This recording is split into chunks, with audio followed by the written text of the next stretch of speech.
Olá, pessoal, tudo bem? Bem-vindos ao Pitadas de Tecnologia. Hoje nós iremos falar sobre uma matéria que saiu no El País, agora no comecinho de setembro, falando um pouquinho da inteligência artificial aplicada nas linguagens naturais. Então, fiquem com a gente.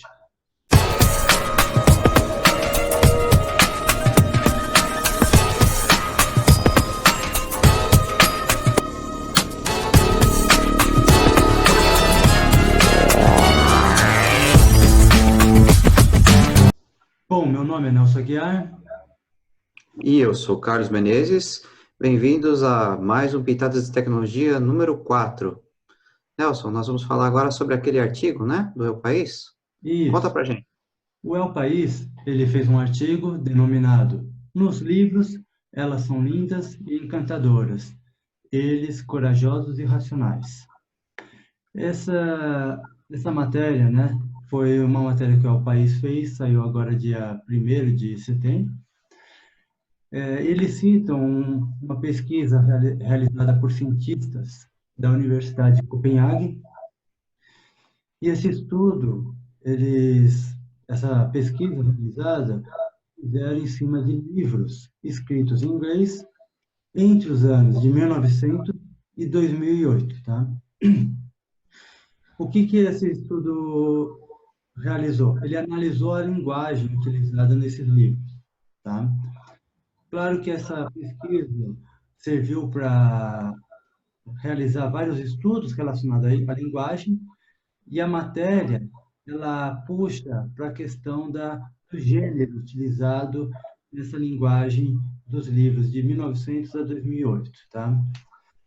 Ele se baseou em mais de 3 milhões de livros, então teve uma base muito grande. Não, lá não cita exatamente o algoritmo que foi utilizado, mas teve uma base muito grande para o estudo. E o resultado foi que os livros em inglês, eles tendem a seguir, vamos dizer assim, o perfil da sociedade, tanto daquela época de 1900 até hoje em dia, 2008, né? Aonde, quando se tratava de personagens mulheres ou se tratava do gênero feminino, né, no livro, ele ele tratava com adjetivos, também trazia adjetivos para tratar esse gênero feminino relacionado mais a atributos físicos, tá? Como, por exemplo, bonita, sexy, linda, encantadora, entre outros. Esses foram os mais citados, né? O que a IA encontrou.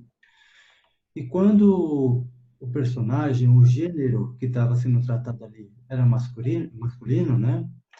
Os adjetivos mais utilizados eram relacionados não à questão física, mas, por exemplo, honrado, racional, corajoso, brutal.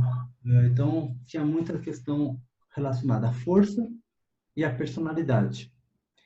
E, Menezes, sabe que eu estava pensando, assim, e é uma questão muito cuidadosa quando a gente mexe com IA, que a IA, ela consegue encontrar esses padrões, e a gente também, quando cria uma inteligência artificial, a gente tem que tomar cuidado para não embutir nela as questões da sociedade, como, por exemplo, nesse caso, informou, a IA serviu somente para informar, por exemplo, que os livros tinham um sexismo ali por trás, né?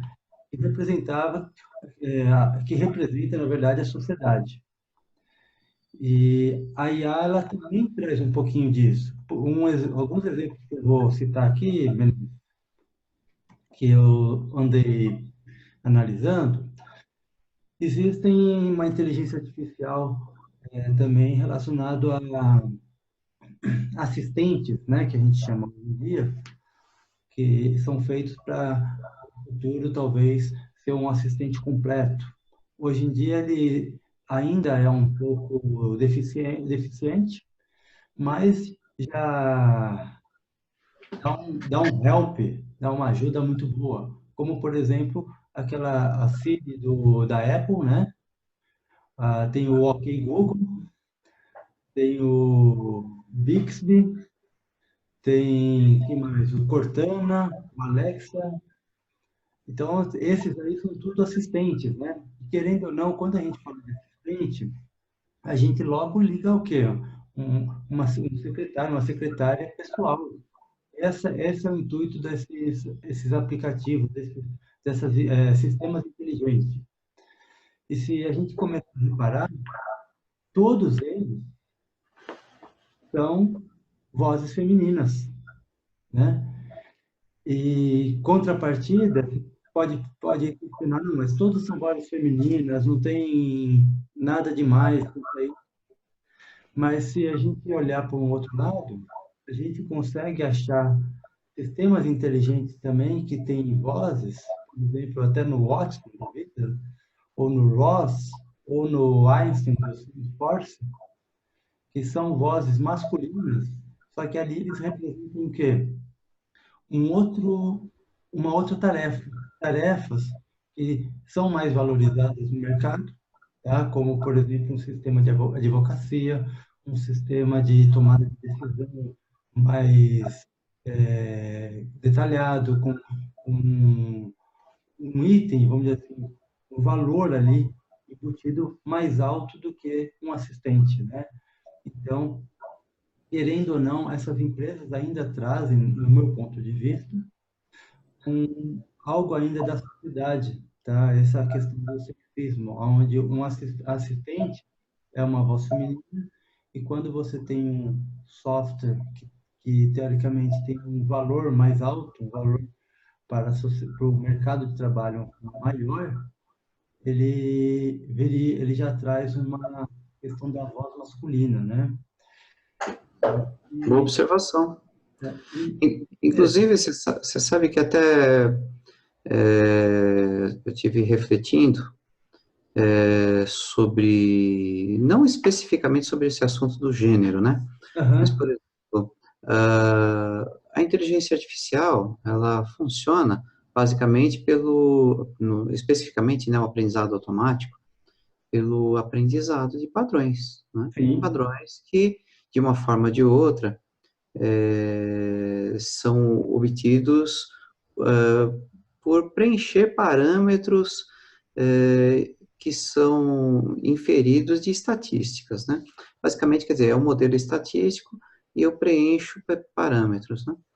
Sabe que aconteceu uma coisa que aparentemente não está relacionada a isso que a gente está falando, mas você já vai entender a relação.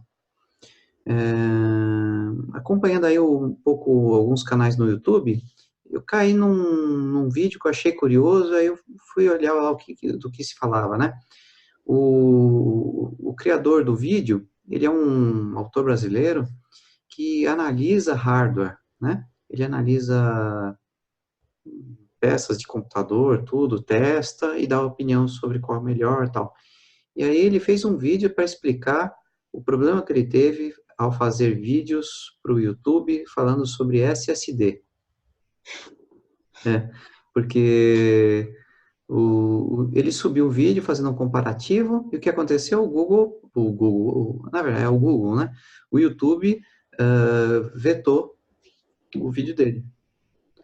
Não deu muita explicação tal, ele recorreu, aí o atendente humano, ele realmente confirmou que não tinha nenhum problema, não infringia as normas do YouTube, né? Mas, passado algumas horas, de novo o vídeo foi cortado. Ou seja, ele atribuiu isso ao algoritmo do YouTube, né? Quando a gente fala algoritmo do YouTube, estamos nos referindo ao modelo de aprendizado automático que foi aprendido, né? Quer dizer, o que aconteceu, basicamente, né? Isso que eu gostaria de comentar. O que aconteceu foi que alguma coisa que aquele youtuber, né, fez, aquele testador lá, né, fez no vídeo, alguma coisa lembrou aos modelos estatísticos algum vídeo ou um conjunto de vídeos que são considerados infringindo as normas do YouTube. Quer dizer, Ele pode, realmente, ele não deve ter infringido, eu acredito que ele não infringiu nenhuma das normas, tanto é que o atendente humano atestou isso. Mas alguma característica lembrou ao algoritmo treinado que lembrou características de infringência às normas do YouTube. Quer dizer, na verdade, isso é um exemplo de que esse sistema não é perfeito, né? Ele Sim. foi treinado de uma maneira talvez não muito adequada, né? Mas podemos ter certeza que isso não é totalmente à toa, não é totalmente aleatório, não é um erro aleatório. É difícil, talvez eles lá dentro da empresa, do Google, no YouTube, eles consigam depois fazer uma retrospectiva e analisar quais foram os quesitos, né? Por que que aquilo aconteceu, né? Mas muito provavelmente ele tinha características que cheiravam para o algoritmo, né, uma infringência, mesmo não tendo acontecido, né? Quer dizer, foi um erro ali, talvez marginal da classificação, né? É, eu achei bastante curioso, né? Porque isso mostra para a gente como é que funciona, né? E até como os algoritmos podem errar. Normalmente eles são feitos para não errar, né? E erram um pouco até, mas acontece. E, por exemplo, Menezes, pegando essa linha que você falou de ter o padrão de aprender algo, veio à minha mente, por exemplo, hoje em dia, se existem aquelas pessoas que fazem seleção, geralmente RH, mas tem gerente, diretor que fazem seleção para determinados cargos, correto? E hoje a sociedade, pelo menos aqui no Brasil, está muito claro que você não pode fazer nenhum tipo de distinção, você não pode gerar nenhum preconceito, nada disso. Caso isso, você pode sofrer processo ou questão criminal, a empresa perde muito com a imagem também, né? E agora, não adiantaria nada uma empresa dessa também colocar um sistema para fazer esse tipo de trabalho e uma pessoa que tem uma má influência, vamos dizer assim, que faz, vamos dizer assim, uma seleção julgando ou tendenciosa, ensinar o sistema também, correto? É. E é claro, na verdade o algoritmo em si, ele é neutro, né? Ele vai classificar da maneira como você o treinou, né? Eu acho que, inclusive, eu acho, não, eu tenho certeza que a área do RH vai ser uma das áreas, né, das grandes áreas, que vai ser bastante afetada pela inteligência artificial, e já começou a ser afetada, né? Já. Me lembro agora de um artigo recente também, que uma das propostas é usar até análise de vídeos para fazer a entrevista com futuros candidatos, né?